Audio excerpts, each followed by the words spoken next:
Jon Jones has called out Stipe Miocic for supposedly talking about his kids. At the face-offs yesterday at the pre-fight press conference, Jones refused to shake Stipe's hand and told him to never mention his kids again. Stipe was caught off guard and was visibly confused afterwards.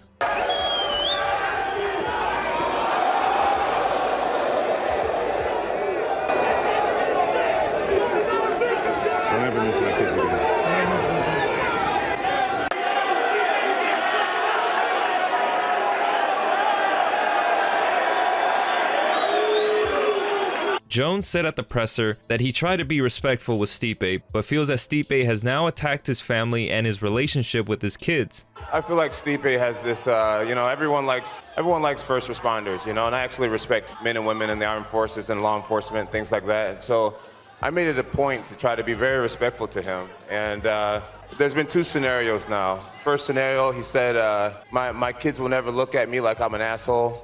That was a direct attack to me and my family and my relationship with my kids. Second attack was him calling me a bitch. And so the respect is a little bit out the window, and we'll see that on Saturday. Would you describe this as personal to you now, this fight? It's very personal to me, yes. Stipe replied saying he doesn't remember saying anything about Jon Jones's kids. Stipe, are you kind of surprised to hear his reaction to that? Yeah, I don't remember saying when my kids look. I don't remember saying that when my kids look at me like an asshole. That was no direct thing to him, and that when I say bring it on, bitch, it was pretty much he was calling me out, telling me he's gonna beat my ass in front of a whole arena of people. So sorry for defending myself. I apologize. He said it's personal. Do you feel like this is personal now? I mean, I think every fight's personal no matter what. I think you're fighting another man, another octagon, just you against him, and it's always personal.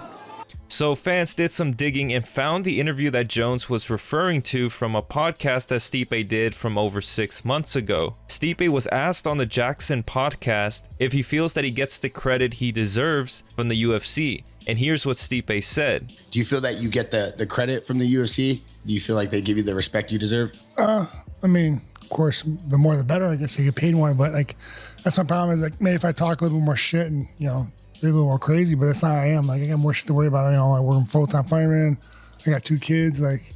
Just trying to raise my kids right. I want my kids to wake up and be like, look at my dad. He's a fucking asshole. You know what I mean? Like being a dumbass. But I just, it'd be great. But I'm not worried about it. I have other shit to worry about. Yeah, I just like fighting.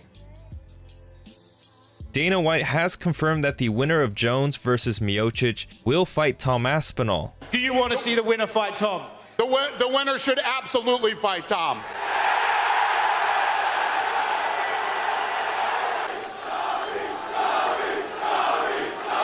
Who's got the next question?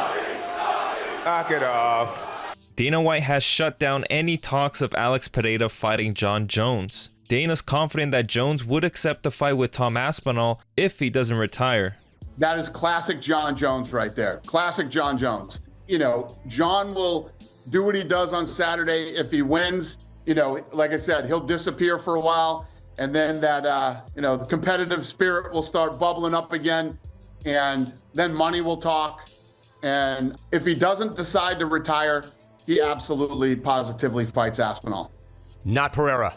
He's not fighting Pereira. Aspinall was a middleweight that moved up to light heavyweight. He's also a kickboxer who has done very, very well in MMA.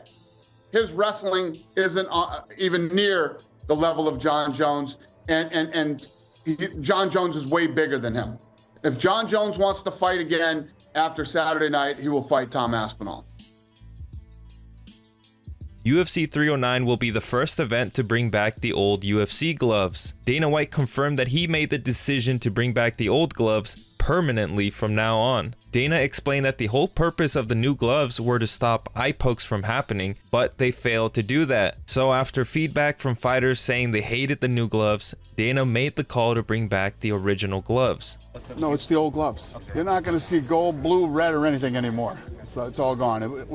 We had good intentions. We put a lot of time, work, and money into the new gloves. And, they were basically designed to reduce eye pokes. That's why we did it. There was some testing done on the gloves, but you can't really test them until you have a number of fights under your belt with the gloves. And, we got that. The feedback that we got from a lot of the fighters is that they didn't like them, and they did not help the eye poke situation like we thought they would. So I literally made the decision to scrap the whole thing. Kamaru Usman might not be fighting Shavkat Rakhmonov on short notice after all. Usman said on his Pound for Pound podcast that taking this fight in December would be too little time for him to prepare for. I'm getting ready if I get that call. But to be honest, it's a fight that I've looked at, and I know it's definitely a very, very winnable fight. And I know that I can, of all people, go out there and expose what hasn't been exposed in a young, hungry, streaky guy in Shavkat Rakhmonov. He's very talented, he's very, very good, but I do see the holes, and I think that I can exploit that when that time is right. But December 7th might be a little too early for that time. So there is a rumor going around that Ian Gary is fighting Shavkat Rakhmonov at UFC 310 for the interim welterweight title, but nothing has been confirmed as of yet. Dana did say he was going to announce the main event sometime later today.